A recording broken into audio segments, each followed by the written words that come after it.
ay mga prosperity basket natin sa Chinese New Year. Sa Chinese, nagawa na yung mga prosperity basket, yung bigas. Pwede nyo na alisin ngayon. Tapos yung mga pera, alisin nyo. Tapos yung itatakip nyo yung prosperity basket. Lalagay nyo sa taas ng rep. Bakit lalagay sa taas ng rep? Kasi sa taas ng rep ang pakain, prosperity nasa rep, buhay natin nasa rep. Yung prosperity basket lalagay natin sa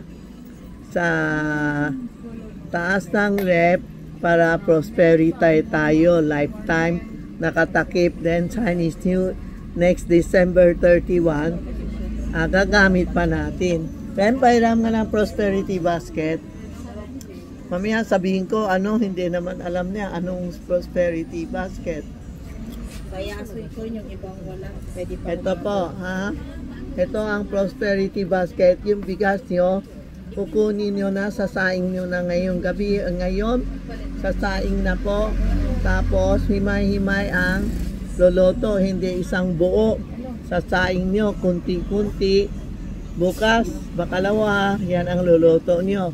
Kung may mga friend kayo na nahirap, gawa mo plastic, ibigay mo sa kanila. Tapos yung mga design, mga ito, ilagay niyo sa prosperity basket sa loob, lalagay sa taas ng repo, ha? Pag mo kalimutan, alisin na. Yung mga bigas, makloto, ha? Iba, isang taon hindi pa tapos, makloto ang bigas nila rin. Yan, yan po, ha? Pwede na alisin to.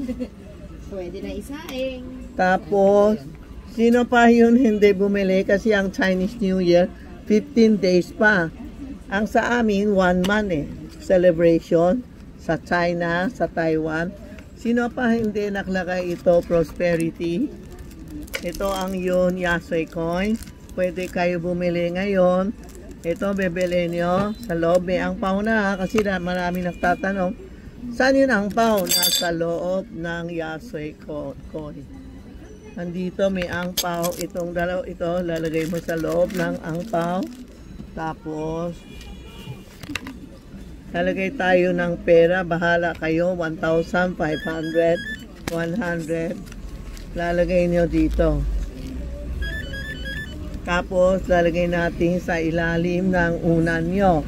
After Chinese New Year, tapos na Chinese New Year.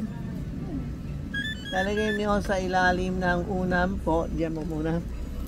Sa ilalim ng unan. After mga 2 days, kukunin niyo na. Lalagay niyo sa kaha niyo o sa bag niyo yung pera.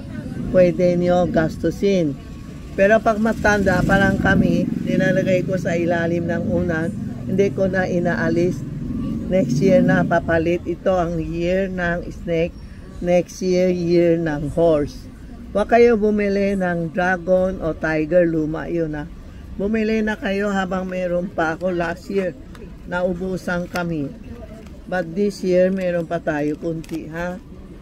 Tapos yung thank you po kay Chef RB. Sinabi niya, binigay ko law siya, rinegalo ko siya. Ang dami pumunta dito nakihingi. Magbebili kayo, hindi kayo bawal makhingi. Kay Chef lang kasi, nag-interview sa akin, naalala ko, ito ang souvenir ko kay Chef RB, no? Dumating na stock ko kasi na sold out. Ito ang dumating. Ito yung kahon niya. Ang ganda kasi late dumating Ito ang kahon niya. Pwede ka magregalo sa Valentine. Ito maganda. Regalo sa Valentine. Chinese New Year pa. Pag wala kang pera, hingi ka ng pera. Lalagay niyo sa bag niyo. Bag ko ang ganda, diba? Ito panglagay ng cellphone. Ito lalagay mo dito. Pag wala kang pera, God of Wealth, bigay mo ako ng pera, iikot yan. Pag nahulog, idikit mo lang kasi dikit lang yan ha? Yan ang lalagay natin sa God of Wealth. Yan, pwede kayo regalo sa Valentine. Malapit na, hindi ba? Yan. Kunti lang dating kasi air cargo ako. Pag air cargo, kunti lang dating. Walang stock ginagawa pa. Yan o. Yan o. Iikot mo. Ito ang God of Wealth ng China. Ng Chinese na parang siya nagbibigay ng pera sa atin po. Kana, pwede pang regalo kasi late na dumating eh. Ito po. Yan. Maganda pang regalo po. Tapos meron na din dumating ang Taisei card. Taisei card dumating na din. Ano pa kailangan nyo? Mga keychain dumating na din. Itong keychain na may polo, may sosi, may pera, may piyak. O yan po ha. Dumating na lahat stock ko. Santiago dumating na din. O. Ito po. Ano kailangan nyo? Kausap mo. Hindi ako nakapay. Oo. Oo. Ito po ngayon ha. Ngayon na ha. Thank you sa mga subscriber. Nagte-thank you ako sa inyo na nag-subscribe kayo. Thank you. Malapit na tayo sa TikTok. Malapit na po. Salamat po.